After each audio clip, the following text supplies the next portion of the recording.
Today on Rappler.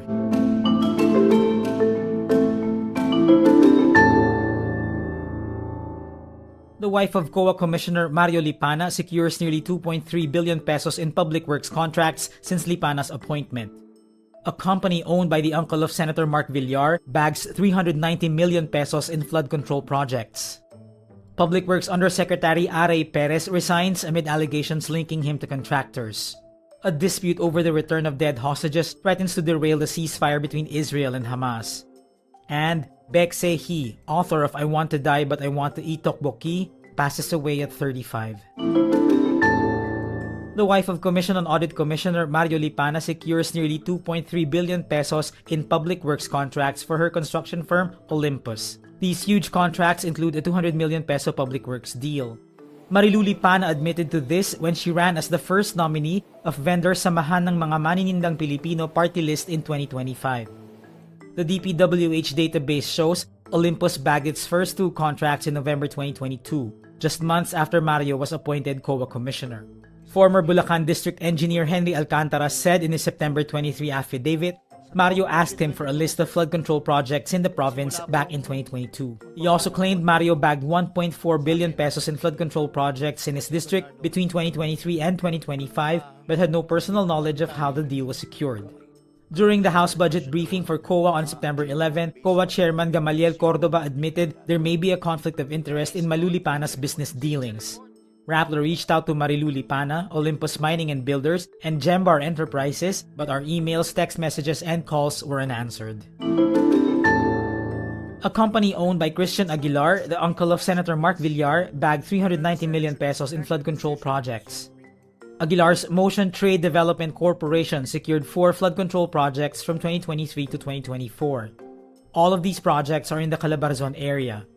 Motion Trade was founded in 1993, but only started securing government contracts in 2023 after the term of Mark Villar as Public Works Secretary.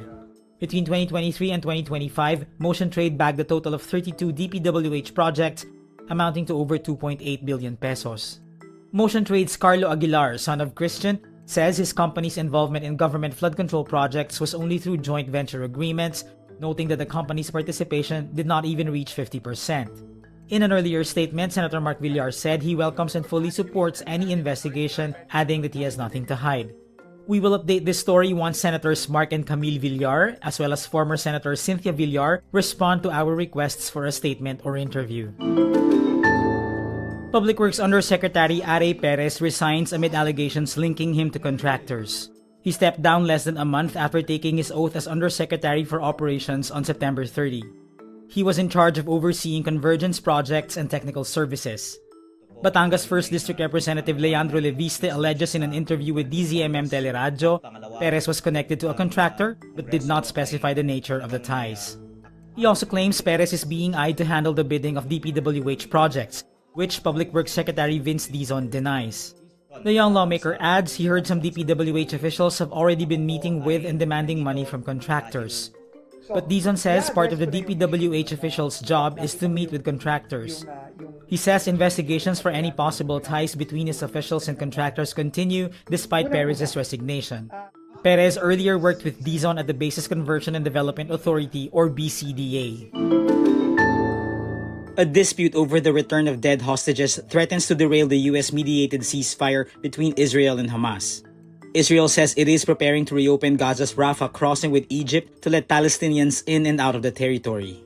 However, no date has been set as it trades blame with Hamas over violations of the ceasefire. Israel demands that Hamas return the bodies of 19 hostages. The Islamist faction had already returned 10 bodies, but Israel says one of them was not a hostage. Hamas explains returning the bodies may take time as some were buried in tunnels and ruins that Israel had bombed. Meanwhile, Hamas accuses Israel of violating the ceasefire by killing at least 24 people since last week. South Korean author Baek Se-hee, known for her memoir I Want to Die But I Want to Eat Tteokbokki, passes away. She was 35. Her cause of death has not been made public yet. According to the Korean Organ Donation Agency, Baek donated 5 organs: her heart, lungs, liver, and both kidneys. Baek is best known for her international best-selling memoir, which explores her struggles with dysthymia through conversations with her psychiatrist. Dysthymia is a long form of depression, also called persistent depressive disorder. She also published a sequel to her memoir called I Want to Die But I Still Want to Eat Tteokbokki, which continued to tackle mental health topics.